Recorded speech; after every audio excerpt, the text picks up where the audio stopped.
Yn ei gan, mae'n Emryn yn sôn am ddilyn Dwynwen ar hyd y traeth, a dyma fo'r traeth, traeth Ynys Llanddwyn ger Niwbwrch, Sir Fôn.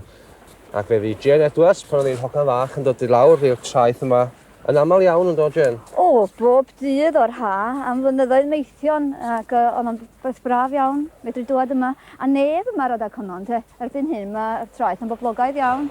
Felly oeddech chi'n ymwybodol o'r traddodiad yma gysylltiedig â Dwynwen y bryd hynny? Roedden ni'n gwybod y stori, ac roedden ni bob amser yn mynd at ffynon Dwynwen i ddymuno. Roedden ni wedi clywed y stori yma'r ysgol. Yeah. A stori di hi am y modd y doedd Dwynwen yn Santes cariadon. Ys chi'n licio clywed ti?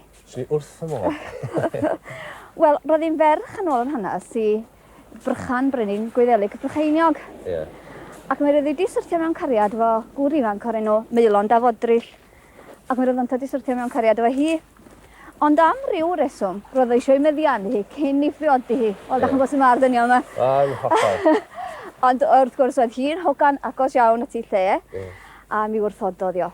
Ond mi dorodd ei chalon yn lan, a mi ath hi i ryw goedwig, a gweddio ar ddiw, oherwydd roedd hi yn ferch ddiwiol iawn iawn. Ac yn y weddi yma, mae Duw yn ymweld â hi, ac mae'n rhoi diod ber i ddiwfed. Mae'n rhaid o diod hefyd i Meilon. A mae Meilon yn troi yn dal porew. Ond mae Dwynwen yn cael gwybod bod o wedi troi yn dal porew. A mae'n gweddïo'n deyrach fyth rwan. A mae Duw yn rhoi 3 dymuniad iddi. A dymuniad cyntaf, yn naturiol ddigon, ydy bod Meilon yn cael ei droi'n ôl yn ddyn. Yr ail ddymuniad oedd na fysa hi byth eto yn syrthio mewn cariad efo unrhyw ddyn.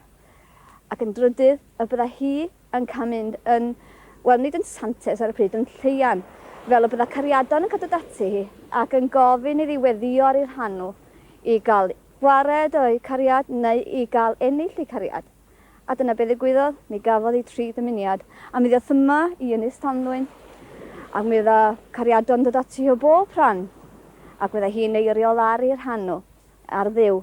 Ac yn y man, mi gwneithwyd hi'n Santes. Ac mae eglwys ddyn does ar y bryn cwfyncw? Oes, i gofio Dwynwen, wrth gwrs.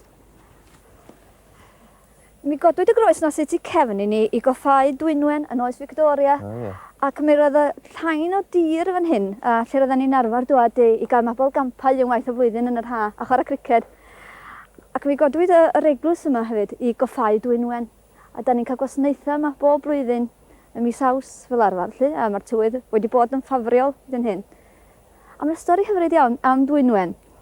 Ar ei gwely anga, yn yr eglwys, nid yr eglwys yma, wrth gwrs, ond rhyw eglwys ar yr ynys yma, yn dymuno cael gweld y môr. A mae'n cael codi ac yn edrych allan ar y môr ac yna yn marw. Yn ôl y traddodiad yma safle ffynon Dwynwen. O, ia. A dwi am i chi ddymuno rwan, Hywel. Mae gen i 2 gorcyn yma'n hyn. Un i chi, ac un i mi, a dim ond 2 sgynny fi. Wedyn, gofalwch bod chi yn dymuno o wirfodd calon. Mae rhaid efo bod yn dymuniad cywir iawn. I gael eich dymuniad, mae eisiau rhoi bin yma i mewn yn y corcyn fel hyn. Sticio i mewn. Ie. Fydda. Mae pethau. Ydych chi'n arfer gwneud hyn pan ydych chi at derich wrth mae gari? Dwi wedi gwneud o sawl tro. Dwi'n gweld, dwi'n gweld. Ac wedi dod yma i ddad ddymuno hefyd. Ie. Ac yna, wedi rhaid y bin i mewn fel hyn. Taflu y corcyn i'r ffynon. Dwi'n dweud dymuno rwan, ie? Rwan, caiwch eich llygad. Reit. Dymunwch.